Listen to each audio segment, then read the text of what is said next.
Hello my dear friends, कैसे हैं आप सब। Welcome to my channel. और सब बढ़िया। आज एक गुड न्यूज़ है आप सबके लिए कि आज हम अपना फर्स्ट चैप्टर ख़त्म करने जा रहे हैं। जो सब प्लेलिस्ट की वीडियोस देख रहे हैं उनको पता है कि आज हम अपना लास्ट टॉपिक करने जा रहे हैं, जो कि बहुत छोटा सा है, दैट इज़ कोऑर्डिनेशन। ये टॉपिक करने के बाद हमारा चैप्टर नंबर 1 एवरी एस्पेक्ट से हमारा चैप्टर कंप्लीट हो जाएगा ये। So let's start with this small topic, coordination. अब एक बात करते हैं, अगर हम नॉर्मली आपने देखा होगा लोग बोलते हैं कोऑर्डिनेशन क्या होता है। आपको अपने फ्रेंड्स के साथ कोऑर्डिनेशन बना के रखना चाहिए। क्यों बोलते हैं? कोऑर्डिनेशन का मतलब क्या हुआ? अगर हम लेमन लैंग्वेज में बात करते हैं, बताओ, सोचो। यस, इसका मतलब होता है कि हम चीज़ें कोऑर्डिनेट कर रहे हैं, एक साथ काम कर रहे हैं, यूनिटी में काम कर रहे हैं और लड़ाई नहीं कर रहे हैं। This is known as coordination. Management में भी कोऑर्डिनेशन का कुछ ऐसा ही मतलब होता है। Okay, coordination is the force that binds all other functions of management. जितने भी हम फंक्शंस कर रहे हैं, हमने लास्ट क्लास में पढ़ा था, हम करते हैं planning, organising, staffing, directing, controlling, सब हमने फंक्शंस पढ़े थे। वो सब बिना कोऑर्डिनेशन के अधूरे हैं। कोऑर्डिनेशन ही एक ऐसी चीज़ है जो सबको बाइंड करके रखती है। अगर प्लानिंग ऑर्गेनाइजिंग से अलग हो जाएगी तो कोई फ़ायदा नहीं। सबके बीच में कोऑर्डिनेशन, हर फंक्शन के बीच में कोऑर्डिनेशन होना बहुत ज़रूरी है। Okay, coordination is balancing and keeping together the team by ensuring suitable allocation of tasks to the various members and seeing that the tasks are performed with harmony among the members themselves। वो क्या कह रहे हैं? Coordination का मतलब होता है keeping together the team by ensuring allocation of task. वो कह रहे हैं हमें ध्यान रखना है कि जितने भी हमारे यहाँ लोग काम कर रहे हैं वो एक टीम की तरह काम करें, और हमें ये ध्यान रखना है कि प्रॉपर एलोकेशन ऑफ टास्क, जो भी हमें उनको काम देना है वो हम काम उन्हें दे proper among the various members and seeing that the task are performed with harmony. बिना लड़ाई झगड़े के, बिना छेड़छाड़ के हमारा सारे काम कंप्लीट हुए अमंग द मेंबर्स देमसेल्व्स। जितने मेंबर्स हैं उनके आपस में आराम से काम कंप्लीट कर सके वो। ये तो था कोऑर्डिनेशन का हमारा मीनिंग। अब हम कुछ कैरेक्टरिस्टिक्स करते हैं। जैसे हमने स्टार्टिंग में फीचर्स करे थे, कैरेक्टरिस्टिक्स करे थे मैनेजमेंट के, तो वैसे हम कैरेक्टरिस्टिक्स करने वाले हैं, या नेचर भी बोल सकते हो आप, कोऑर्डिनेशन के। Okay, so the first feature is coordination integrates group efforts. Integrates मतलब मिलाना। क्या मिलाता है? जितने भी लोग काम कर रहे हैं उनके एफर्ट्स को मिला देता है कोऑर्डिनेशन। कैसे? It unifies unrelated or diverse interest into purposeful work activity। जो लोग अलग अलग काम कर रहे हैं, कोऑर्डिनेशन की मदद से वो सब ग्रुप एक्टिविटी करने लग जाते हैं, एक साथ एक पर्पस के लिए काम करने लग जाते हैं। It gives a common focus to group efforts to ensure that performance is as it was planned। एक हम कॉमन फोकस देते हैं थ्रू कोऑर्डिनेशन, जिससे हम ये चीज़ इंश्योर कर सकते हैं कि जो परफॉर्मेंस हो रही है वो बिल्कुल वैसे ही हो रही है जैसे हमने प्लान करी थी। प्लानिंग के अकॉर्डिंग चीज़ें नहीं होती हैं तो बाद में दिक्कत होती है। तो हमें ये ध्यान रखना है कि कोऑर्डिनेशन है, क्योंकि अगर कोऑर्डिनेशन होगी तो हमारी चीज़ें बिल्कुल हमारी प्लान्ड थिंग के अकॉर्डिंग होगी। This is first point are coordination integrates group efforts. Next point कहता है coordination ensures unity of action. जो भी हम एक्शन कर रहे हैं, जितने भी हमारी ऑर्गेनाइजेशन में जितने भी मेंबर काम कर रहे हैं, एक्शन कर रहे हैं, उसमें एक यूनिटी हो, एकता हो। Okay, the purpose of coordination is to secure unity of action of a common purpose। It acts as the binding force between departments, ensures that all actions are aimed at achieving the goals of the organization। वो कह रहा है कि coordination का हम करते ही क्यों हैं? जिससे हमारे अंदर यूनिटी हो, एकता हो सारे लोगों के अंदर। क्योंकि ऑब्वियसली अगर ऑर्गेनाइजेशन है उसमें सारे लोग अपने अपने तरीके से काम करेंगे तो हम प्रॉपर तरीके से काम कर ही नहीं पाएंगे, इम्पॉसिबल है वो चीज़ करना। तो हमारा काम यही है कि हम जितने भी डिपार्टमेंट्स हैं उन सब के बीच में कोऑर्डिनेशन आए और हाँ, वो लोग एक जैसे एकजुट होके काम करें, एक्शन उनके यूनिफाइड हों, जिससे वो अपने गोल्स अचीव कर सके। बिकॉज हमारा मेन एम तो यही है ना, गोल्स अचीव करना ऑर्गेनाइजेशन के, यही हमें करना है। Third, coordination is a continuous process. ये पॉइंट तो देखा देखा लग रहा है मुझे, स्टार्टिंग में फर्स्ट लेक्चर में भी मुझे ऐसा याद आ रहा है मैंने पढ़ाया था।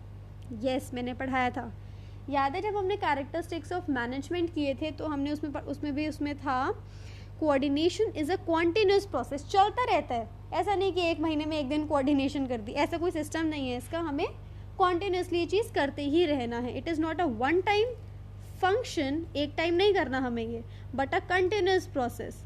It begins at the planning stage and continues till controlling. जब हमने फंक्शंस पढ़े थे तो हमारा फर्स्ट स्टेज क्या था, प्लानिंग करना, और लास्ट स्टेज क्या था, कंट्रोलिंग करना। बीच में आए थे ऑर्गेनाइजिंग, स्टाफिंग, डायरेक्टिंग। तो वो कह रहे हैं बिल्कुल स्टार्टिंग से हमें कोऑर्डिनेशन पे ध्यान देना होता है, और ये ध्यान देना होता है कि वो एंड तक, कंट्रोलिंग तक चलता रहे। Okay, very nice. Next point is coordination is all pervasive function. ये भी हमने कैरेक्टरिस्टिक्स ऑफ मैनेजमेंट में पढ़ा था। परवेजिव मतलब ऑल राउंड है, मतलब ऐसे एक लिमिटेड ऑर्गेनाइजेशन के लिए नहीं कि इस ऑर्गेनाइजेशन को कोऑर्डिनेशन करना पड़ेगा, बाकियों को नहीं करना पड़ेगा, ये सबको ही करना पड़ता है। Coordination is required at all levels of management due to the interdependence nature of activities of various departments, because सारी एक्टिविटी जितने भी डिपार्टमेंट है, सेल्स है, मैन्युफैक्चरिंग है, मार्केटिंग है, सब आपस में जुड़े होते हैं, सबकी एक्टिविटीज़ आपस में इंटर रिलेटेड होती हैं। तो इसलिए ज़रूरी हो जाता है कि सारे डिपार्टमेंट्स के बीच में कोऑर्डिनेशन रहे। It integrates the efforts of different departments and different level. In the absence of coordination, there is overlapping and chaos instead of harmony and integration. अगर आप coordination नहीं करोगे तो कोई फ़र्क नहीं पड़ेगा, बट क्या होएगा, चीज़ें वेस्ट होएंगी, ओवरलैपिंग, एक काम आप दोबारा करोगे, chaos मचेगा, यही होएगा। हम अपनी जो कॉस्ट है वो कम नहीं कर पाएंगे अगर आप कोऑर्डिनेशन नहीं रखोगे। ये हर ऑर्गेनाइजेशन, हर डिपार्टमेंट, हर लेवल पे हमें ये चीज़ देखनी ही पड़ेगी। कोऑर्डिनेशन, नेक्स्ट पॉइंट है हमारा, coordination is the responsibility of all managers. ये जो कोऑर्डिनेशन है इसकी किसकी जिम्मेदारी है, किसकी रिस्पॉन्सिबिलिटी है, ये सारे मैनेजर्स की है। हर मैनेजर को ध्यान रखना पड़ता है कि वो कोऑर्डिनेशन करे। Top level managers need to coordinate with their subordinates to ensure that the overall policies for the organizations are duly carried out। तो वो टॉप लेवल जो मैनेजर्स होते हैं, हमने पढ़ा था, वो जो मेन की लोग होते हैं जो सारा वो करते हैं, मेन पॉलिसीज़ बनाते हैं, उनको ध्यान रखना पड़ेगा कि जो भी उन्होंने पॉलिसीज़ बनाई हैं वो प्रॉपरली सारे अदर डिपार्टमेंट्स कैरी आउट कर रहे हैं, निभा रहे हैं उन काम को। Middle level management coordinates with both the top level and the first line managers। अब middle line जो middle level लोग होते हैं उन्हें क्या coordinate करना पड़ेगा, top level से भी और lower level से भी, या उन्हें हम बोल सकते हैं first line manager से भी। थर्ड है ऑपरेशनल लेवल मैनेजमेंट। जो लोअर लेवल होते हैं या ऑपरेशनल लेवल मैनेजर्स होते हैं उनको देखना पड़ेगा कि जितने भी वर्कर्स उनके अंडर काम कर रहे हैं वो प्लान्स के अकॉर्डिंग काम कर रहे हैं और उनके बीच में coordinate. Last point for this lecture, coordination is a deliberate action. हमें खुद लेना पड़ेगा, ये ऐसा नहीं है लोग में बड़े अच्छे हैं, लोग अपने आप कर रहे हैं। मैनेजर्स को खुद कुछ ऐसे मेजर्स लेने पड़ेंगे जिससे कोऑर्डिनेशन हो सके। A manager has to coordinate the efforts of different people in a conscious and deliberate manner. हर मैनेजर को कुछ स्टेप्स लेने पड़ेंगे जिससे वो कोऑर्डिनेशन लोगों, चीज़ों के अंदर, एक्टिविटीज़ के अंदर ला सके। Even where members of a department willingly cooperate and work, coordination gives a direction to that willing spirit. अगर मान लो कोई ऐसी ऑर्गेनाइजेशन है जिसमें डिपार्टमेंट खुद ही बड़ी कोऑर्डिनेटिव, मतलब बड़ा अच्छा नेचर है, कोऑर्डिनेशन उनमें पहले से ही है, बट फिर भी कुछ स्टेप्स लेने पड़ते हैं जिससे वो एक डायरेक्शन दे पाता है कोऑर्डिनेशन उस विलिंग स्पिरिट को काम करने की। This completes our chapter number 1, that is the nature and significance of management. I hope आप सबको अच्छे से चैप्टर समझ आया हो। 4 लेक्चर्स में स्मॉल मैंने बिल्कुल बनाए थे जिससे आपको आराम से समझ आ जाए चीज़ें विद ऑल द नोट्स, ठीक है।